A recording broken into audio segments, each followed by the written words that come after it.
کہ بھائی مسجد کی اہمیت تو اپنی جگہ پر طے ہے اور ہم سب لوگ جانتے ہیں کہ مسجد کا مسلم معاشرے میں کیا رول ہے،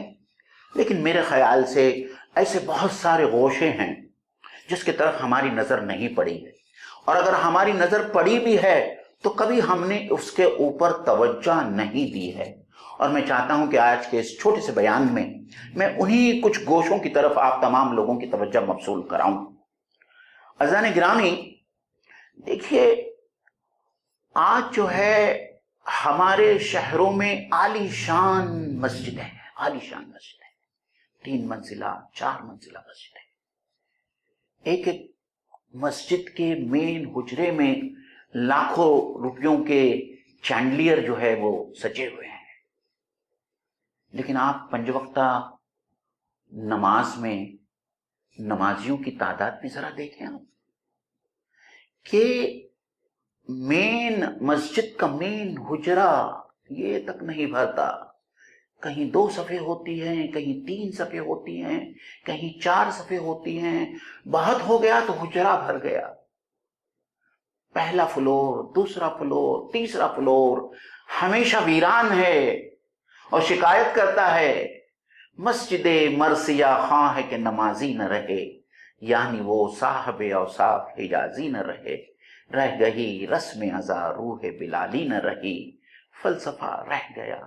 تلقین غزالی نہ رہی۔ عزیز دوستو، ناظرین، میں نے جو حدیث آپ کے سامنے سنائی، جس حدیث سے میں نے آج کا یہ خطبہ شروع کیا، اللہ کے رسول صلی اللہ علیہ وسلم نے کیا فرمایا؟ اس حدیث کے راوی حضرت ابو ہریرہ رضی اللہ تعالیٰ عنہ، اللہ کے رسول صلی اللہ علیہ وسلم نے فرمایا کہ احب البلاد الی اللہ مساجدها، اللہ کے نزدیک پسندیدہ ترین جگہ دنیا کے اندر مساجد ہیں، یعنی اللہ تعالیٰ مسجدوں کو، اگر دنیا کی کوئی جگہ ایسی ہے جس کو اللہ تعالیٰ پسند کرتا ہے تو وہ مسجدیں ہیں۔ وَأَبْغَضُ الْبِلَادِ إِلَى اللَّهِ أَسْوَاقُهَا، اور اگر دنیا کی ایسی کوئی جگہ ہے جو اللہ تعالیٰ کے نزدیک انتہائی ناپسندیدہ ہے، مبغوض ہے، تو وہ ہے اس دنیا کے بازار۔ آپ سوچئے، اس حدیث کی روشنی میں سوچئے۔ اور پھر ایک عارف باللہ کا قول ہے، میں وہ بھی آپ کے سامنے رکھتا چلوں، کہ ایک مومن کی مثال مسجد میں ایسے ہی ہے جیسے کہ ایک مچھلی پانی میں، اور ایک منافق کی مثال مسجد میں ایسے ہی ہے جیسے کہ ایک پرندہ پنجرے میں بند ہوتا ہے، وہ اسی طاق میں ہوتا ہے کہ کب نماز ختم ہو جائے اور کب وہ مسجد سے چھوڑ کر جو ہے اپنے کام دھندے میں لگ جائے۔ یہ تو وہ لوگ ہیں جو نماز پڑھنے کے لیے آتے ہیں، ان لوگوں کا کیا حال ہوگا جو لوگ 5 وقتہ نمازوں کے لیے جو ہے مسجد میں حاضر نہیں ہوتے، یا جو لوگ گھروں میں نماز پڑھتے ہیں اور جماعت سے نماز پڑھنے کے لیے نہیں آتے ہیں۔ عزیز دوستو، اس بات پر ہم جتنا غور کریں اتنا کم ہے کہ اللہ تعالیٰ نے نماز کی جو تاکید قرآن مجید میں کہا ہے اور کی ہے، کہ ہر جگہ جو ہے اللہ تعالیٰ نے، اللہ کے رسول صلی اللہ علیہ وسلم نے آخری وقت آپ کی وفات سے پہلے کیا کہا؟ الصلاۃ والصلاۃ، الصلاۃ والصلاۃ، نماز نماز، الصلاۃ قرۃ عین، نماز میرے آنکھوں کی ٹھنڈک ہے، نماز میرے آنکھوں کی ٹھنڈک ہے۔ عزیز دوستوں، میں نے آپ سے شکووں کی بات کہی، بہت سارے شکوے ہیں، بہت ساری خواہشیں ہیں کہ یہ خواہشات مسجد سے متعلق ہماری پوری ہو۔ کیا ہماری مسجدیں صرف اس لیے ہے کہ 5 وقت ہم یہاں جمع ہو جائیں اور اس کے بعد میں اس کو قفل لگا کر بند کر دیا جائے، یہاں تک کہ اس کے طہارت خانے تک بند کر دیے جائیں؟ کیا اللہ کے رسول صلی اللہ علیہ وسلم کی مسجد نبوی سے ہم کو یہی سبق ملتا ہے؟ کیا سیکھا ہے ہم نے؟ آج کووڈ کا زمانہ ہے عزیز دوستو، جہاں ساری دنیا پریشان ہے وہاں امت مسلمہ بھی پریشان ہے۔ ہماری بیٹیوں کو، ہماری ماؤں کو، ہمارے بزرگوں کو جو سسپیکٹ کووڈ ہوتے ہیں، گورنمنٹ ایسے آئسولیشن کیمپس میں بھیج رہے ہیں جہاں کوئی ان کا پوچھنے والا نہیں، جہاں وہ بیمار زیادہ ہوتے ہیں، اچھے کم ہوتے ہیں، اور کتنے لوگ تو یہ ہے کہ جو کوارنٹائن میں ختم ہو جاتے ہیں یا کوارنٹائن سے اسپتال پہنچنے سے پہلے جو ہے اپنا دم توڑ دیتے ہیں۔ اور آج ہماری مسجدیں بند ہیں، عالی شان مسجدیں، 2-2 3-3 منزلہ مسجدیں۔ آپ کہیں گے کہ میں کیا کہنا چاہتا ہوں؟ میں اللہ کے رسول صلی اللہ علیہ وسلم کی سیرت سے ایک واقعہ آپ لوگوں کے سامنے پیش کرنا چاہتا ہوں۔ پھر کیا اس کے بعد میں بھی آپ کو چاہیے کوئی اور ثبوت؟ جو لوگ قرآن اور حدیث سے ثبوت مانگتے ہیں، جو لوگ قرآن اور حدیث کی دہائی دیتے ہیں، یہ صحیح مسلم اور صحیح بخاری یعنی متفق علیہ جو ہے یہ حدیث ہے، اور امام بخاری نے اس کے اوپر ایک باب باندھا ہے، اور باب کیا ہے کہ حضرت سعد بن معاذ رضی اللہ تعالی عنہ، کیا صحابی تھے۔ آج میرے پاس میں موقع نہیں ہے کہ ان کے بارے میں کچھ کہوں، لیکن میں کچھ باتیں ضرور کہوں گا، لیکن پہلے یہ حدیث میں آپ لوگوں کے سامنے پیش کرتا ہوں۔ حضرت سعد بن معاذ رضی اللہ تعالی عنہ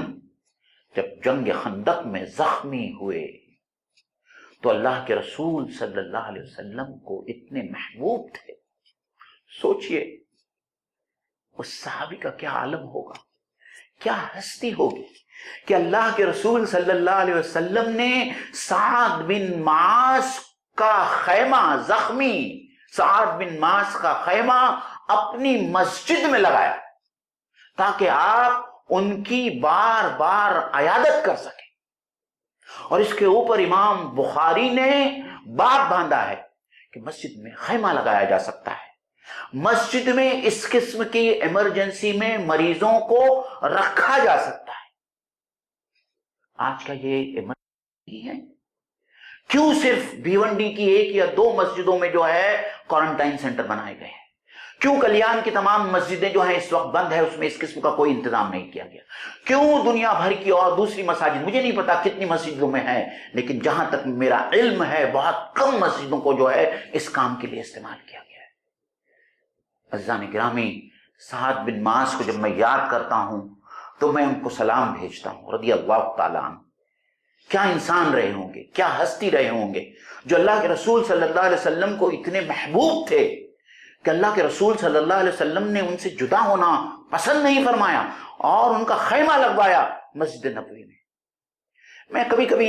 حضرت سعد بن معاذ کے بارے میں جب میں سوچتا ہوں تو میں ایک چھوٹی سی بات آپ لوگوں کے سامنے رکھنا چاہتا ہوں، اس ٹاپک سے تھوڑا ہٹ کر، لیکن میں واپس اپنے ٹاپک پر آ جاؤں گا۔ ہم لوگ کبھی کبھی اپنی عمر طباعی کیلنڈر کے حساب سے گنتے ہیں کہ میں 50 سال جیا، میں 60 سال جیا۔ یہ دھوکہ ہے، ہم نے 50 سال جیے، ہم 60 سال جیے، لیکن ہم حقیقت میں کتنا جیے؟ ہم حقیقت میں ہم نے کتنی نیکیاں کمائی؟ ہم نے حقیقت میں ہم اللہ کے کتنے نزدیک پہنچے؟ حضرت سعد بن معاذ کی ایمانی عمر صرف 6 سال تھی، 6 سال، یقین کیجیے۔ 30 سال کی عمر میں حضرت سعد بن معاذ اللہ کے رسول صلی اللہ علیہ وسلم کے ہاتھ پر بیعت کی اور اسلام میں داخل ہوئے۔ جنگ خندق میں آپ زخمی ہوئے اور اسی زخموں کی تاب نہیں لا کر 36 سال کی عمر میں، 36 سال کی عمر میں حضرت سعد بن معاذ جو ہے شہید ہو گئے۔ جس دن حضرت سعد بن معاذ کا انتقال ہوا ہے، حضرت جبرائیل اللہ کے رسول صلی اللہ علیہ وسلم، دیکھیں 6 سال، آپ کی ایمانی زندگی صرف 6 سال ہے، لیکن وہ 6 سال میں انہوں نے کیا کیا کہ اللہ کو اتنے محبوب ہو گئے، اللہ کے رسول صلی اللہ علیہ وسلم کو اتنے محبوب ہو گئے۔ حضرت جبرائیل اللہ کے رسول صلی اللہ علیہ وسلم کے پاس میں آئے اور کہا کہ آج ایسی کون سی نیک ہستی اس کا انتقال ہوا ہے کہ آسمان، سارے آسمانوں کے دروازے کھول دیے گئے اور 70,000 فرشتے جو اس سے پہلے کبھی دنیا میں نہیں آئے تھے ان کا جنازہ پڑھنے کے لیے آئے۔ یہ سعد بن معاذ رضی اللہ عنہ۔ عزیز دوستو، میں نے آپ سے شکایتوں کی بات کی، میں نے آپ سے یہ بات کی کہ بہت ساری خواہشیں ہیں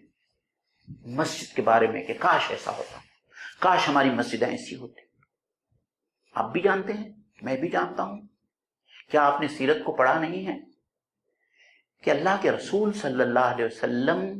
کے زمانے میں مسجد نبوی میں عورتیں نماز پڑھنے کے لیے آتی تھی، اندھیرے منہ آتی تھی، یعنی ایسے اوقات میں آتی تھی جب اندھیرا ہوتا تھا، فجر کے وقت آتی تھی، عشاء کی نمازیں بھی پڑھتی تھی۔ اللہ کے رسول صلی اللہ علیہ وسلم خود ازواج مطہرات کو اپنے ساتھ عیدگاہ لے کر جاتے تھے۔ آج آپ بتائیے کہ کتنی مسجدوں میں عورتوں کا نماز پڑھنے کا اہتمام ہے۔ میں دیگر نمازوں کے بارے میں کچھ نہیں کہنا چاہتا، کم سے کم ہم جمعہ کی نمازوں کا اہتمام کریں کہ ہماری بچیاں، ہماری عورتیں کم سے کم جمعہ کا خطبہ سن کر کچھ علم حاصل کریں، کچھ تذکیر ہو، کچھ نصیحت حاصل کریں۔ اور آج اللہ تعالیٰ نے ایسی بڑی بڑی مسجدیں بنائی ہیں جس کے اندر ہم عورتوں کو بغیر کسی خوف و خطر کے جو ہے ہم اکوموڈیٹ کر سکتے ہیں۔ جو لوگ فتنے کی بات کرتے ہیں کہ عورتوں کا مسجد میں آنا فتنے سے خالی نہیں ہے، ان لوگوں کے سامنے میرا ایک چھوٹا سا سوال ہے، آپ میرے اس سوال کا جواب دے دیں۔ کیا آپ کی عورتیں، کیا آپ کی جوان بچیاں بازار نہیں جاتی، مال میں خریدی کرنے نہیں جاتی، سنیما میں پکچر دیکھنے نہیں جاتی؟ کیا وہاں فتنے کا کوئی ڈر نہیں ہے؟ فتنے کا ڈر صرف اسی شکل میں ہے کہ وہ مسجد میں آئیں نماز پڑھنے کے لیے جہاں ان کا علیحدہ انتظام کیا گیا ہے اور اللہ اور رسول کی باتوں کو سنیں۔ عزیز دوستو، اس بات کو ہم کو سوچنا ہے اور اس بات کا خیال رکھنا ہے کہ کس طریقے سے جو ہے ہم اس بات کی کوشش کریں کہ ہماری جوان بچیاں، ہماری عورتیں، ان کی مائنڈ، ان کا دماغ، ان کی ذہن سازی ہو، ان کو سمجھایا جائے اور اسلام کے مختلف پہلوؤں پہ جو جمعہ کے خطبے میں جو ڈسکشنز ہوتے ہیں اور جو جمعہ کے خطبے کی جو تعلیم ہے ان لوگوں تک جو ہے بہت آسانی سے جو ہے جمعہ کے خطبے کے ذریعے جو ہے ان کو پہنچائی جائے۔ ناظرین اکرام، قرآن مجید کی وہ آیت ہم بار بار دہراتے ہیں، لَقَدْ كَانَ لَكُمْ فِي رَسُولِ اللَّهِ أُسْوَةٌ حَسَنَةٌ، کہ آپ صلی اللہ علیہ وسلم کی زندگی اور آپ کی سیرت میں ہمارے لیے ایک کامل نمونہ، جس طریقے سے آپ کی سیرت ہمارے لیے کامل نمونہ ہے اسی طریقے سے مسجد نبوی ہمارے لیے ایک رول ماڈل ہے۔ کیا کبھی آپ نے غور کیا کہ مسجد نبوی میں آج کی مسجد نبوی کی بات نہیں کر رہا ہوں، میں اس زمانے کی مسجد نبوی کی بات کر رہا ہوں کہ کیا مسجد نبوی میں صحابہ صرف نماز پڑھنے کے لیے حاضر ہوتے تھے اور اس کے علاوہ مسجد نبوی میں کوئی کام، دوسرا کوئی کاروائی نہیں کی جاتی تھی؟ پھر آپ کو نبی اکرم صلی اللہ علیہ وسلم کی سیرت کا دوبارہ مطالعہ کرنا پڑے گا۔ میں نے جو شروع میں آپ سے کہا کہ ایک مسجد مسلمانوں کی روحانی، دینی، ثقافتی، معاشرتی، تعلیمی، ان تمام چیزوں کا مرکز ہونا چاہیے، اور اللہ کے رسول صلی اللہ علیہ وسلم کے زمانے میں یہی تمام کام جو ہے مسجد نبوی سے کیے جاتے تھے۔ آپ لوگوں میں سے بہت سارے لوگوں نے سنا ہوگا کہ مسجد نبوی میں 7 ایسے ستون ہیں جو بہت مشہور ہے، 7 ستون، استوان حنانہ، استوان عائشہ، استوان سریر، استوان علی، استوان جبرائیل جو ہے وہ اب روضہ اقدس کے اندر شامل ہو گیا ہے، استوان وفود، 7 ستون ہیں، استوان ابو لبابہ یا استوان توبہ، 7 ستون ہیں، اور اس کے ساتھ میں تاریخ جڑے۔ ہم جاتے ہیں، مدینہ بھی جاتے ہیں، لیکن مدینہ مسجد کی شان اور شوکت دیکھ کے واپس آ جاتے ہیں، وہاں کی تاریخ کیا ہے اس کو نہیں معلوم کہ ستون عائشہ کیا ہے، ستون وفود کیا ہے، ستون وفود وہ جگہ ہے جہاں اللہ کے رسول صلی اللہ علیہ وسلم سے جو ڈیلیگیشنز ملنے کے لیے آتے تھے، غیر مسلموں کے ڈیلیگیشنز، آپ یاد رکھیے اس بات کو، اللہ کے رسول صلی اللہ علیہ وسلم اس جگہ پر ان کو ٹھہراتے تھے، ان وفود کو ٹھہراتے تھے۔ نجران سے جو اہل کتاب کا جو وفد آیا تھا، اللہ کے رسول صلی اللہ علیہ وسلم نے مسجد نبوی میں اس وفد کو 10 روز تک ٹھہرایا تھا، غالباً 8 سے 10 روز تک ٹھہرایا تھا۔ عزیز دوستوں، مسجد درشن پروگرام کے شروع کرنے سے پہلے ہندوستان میں تو کسی مسجد کا کسی مسجد میں کسی غیر مسلم کا قدم رکھنا بھی جو ہے سوچا نہیں جا سکتا تھا، اور آج بھی کچھ لوگ کہتے ہیں کہ ہماری مسجدوں میں غیر مسلموں کو نہیں بلایا جائے۔ کیا اللہ کے رسول صلی اللہ علیہ وسلم کی سیرت ہم کو یہی سکھاتے؟ اللہ کے رسول صلی اللہ علیہ وسلم نے نجران سے آنے والے وفد کو 8 روز اپنی مسجد میں ٹھہرایا، اہل کتاب تھے، اور یہیں سے اللہ کے رسول صلی اللہ علیہ وسلم اپنے وفود بھیجتے تھے۔ یہاں سے سرایا کے لیے اللہ کے رسول صلی اللہ علیہ وسلم اپنی فوجوں کو بھیجتے تھے۔ یہی وہ مسجد نبوی تھی جو بیت المال تھا، یہی وہ مسجد نبوی تھی جہاں اموال غنیمت کی تقسیم ہوتی تھی، یہی وہ مسجد نبوی تھی جہاں صحابہ کی تربیت ہوتی تھی، یہی وہ مسجد نبوی تھی جہاں اللہ کے رسول صلی اللہ علیہ وسلم نے سب سے پہلی تعلیمی درسگاہ، پہلا اسکول بنایا، صفہ۔ ابن خلدون کہتے ہیں کہ 300 سال تک، اللہ کے رسول صلی اللہ علیہ وسلم کے 300 سال تک مسلمانوں کی درسگاہ، مسلمانوں کی اسکول، مسلمانوں کی پاٹھشالہ، یونیورسٹی ہمیشہ مسجد ہی میں رہی، مسجد سے الگ کبھی نہیں تھی۔ آج کتنی مساجد میں درسگاہیں ہیں۔ اللہ کے رسول صلی اللہ علیہ وسلم نے مدینے کی 9 مساجد میں اور قبائل میں جو 22 مساجد اللہ کے رسول صلی اللہ علیہ وسلم نے جس کی بنیاد رکھی، آپ صلی اللہ علیہ وسلم نے وہاں درسگاہوں کی بنیاد بھی رکھی،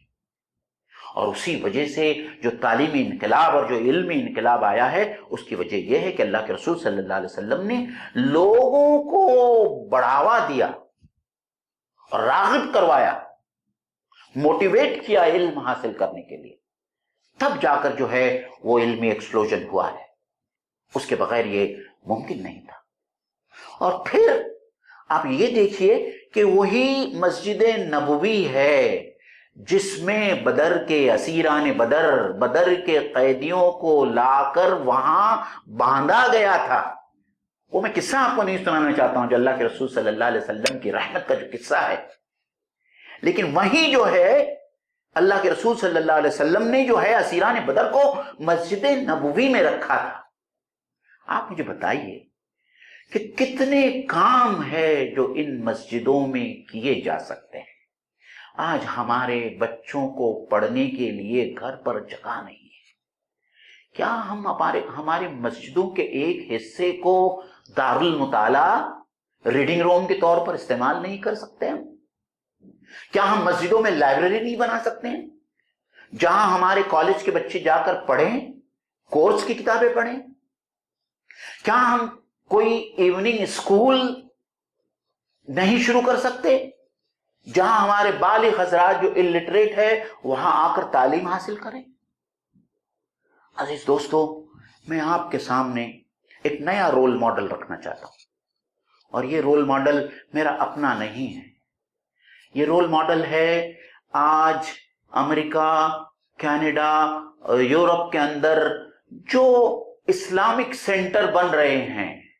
یہ کنسپٹ جو انہوں نے لیا ہے، یہ مسجد نبوی سے یہ کنسپٹ انہوں نے لیا ہے۔ آپ جا کر دیکھیے، کسی بھی اسلامک سینٹر کے بارے میں آپ گوگل کیجئے اور دیکھیے کہ اس اسلامک سینٹر میں کیا ہوتا ہے۔ ہمارے تو بہت سارے احباب، ہمارے بہت سارے رشتہ دار امریکہ میں بھی ہیں،